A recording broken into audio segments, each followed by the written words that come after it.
BJP সরকার প্রতিষ্ঠা হবার পর থেকেই রাজ্যকে মৎস্য চাষে স্বয়ংসম্পূর্ণ করার প্রয়াস অব্যাহত রয়েছে।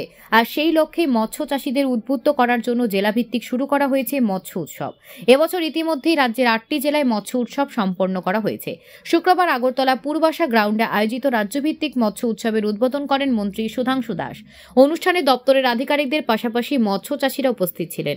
এদিন আলোচনা করতে গিয়ে দপ্তরের মন্ত্রী সুধাংশু দাস বলেন, রাজ্যে মাছের ব্যাপক চাহিদা রয়েছে, কিন্তু পর্যাপ্ত উৎপাদন নেই। তাই মাছ উৎপাদনে রাজ্যকে স্বয়ংসম্পূর্ণ করার আহ্বান করেন। এর সাথে মৎস্য চাষের মাধ্যমে কিভাবে আত্মনির্ভর হওয়া যায় এবং আয় বৃদ্ধি করা যায় তা নিয়ে আলোচনা করার পাশাপাশি সরকারি সুযোগ সুবিধাগুলি নিয়ে বিস্তারিত আলোচনা করেন মৎস্যমন্ত্রী সুধাংশু দাস। যে আপনি এখানে প্রফিট পাবেনই পাবেন। 1 টাকার মাছের পোনা জলাশয় ফেলে দিল, জলের মধ্যে পুকুরে ফেলে দিল 1 টাকার মাছের পোনা। সেটার আপন গতিতে জলে এদিক সেদিক খেলতে থাকলো, দৌড়াতে থাকলো।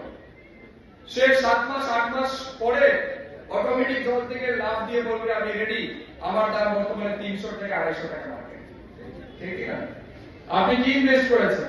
খুব বেশি হলে মাঝে মধ্যে একটু ফিড দিয়েছে, আর কোনো ইনভেস্ট নাই, কিন্তু সেটা আপন গতিতে জলে ঘুরছে। 6 মাস 8 মাস 1 বছরের মাথায় তার ওয়েট 1 কেজি হচ্ছে। 1 কেজি মাছের দাম কত? লাখ মাছের দাম মার্কেট। তাহলে 1 টাকার মাছের পোনা যদি আপনাকে 300 টাকা ভ্যালুতে উইদিন 1 ইয়ার, এখন যদি আপনি 50,000 মাছের পোনা ফেলেন, তার মধ্যে 30,000 যদি 20,000 যদি মরেও যায়, 30,000 টিকে, তাহলে আপনার প্রফিট কত হতে পারে? তো এতে প্রফিট অনেক বেশি।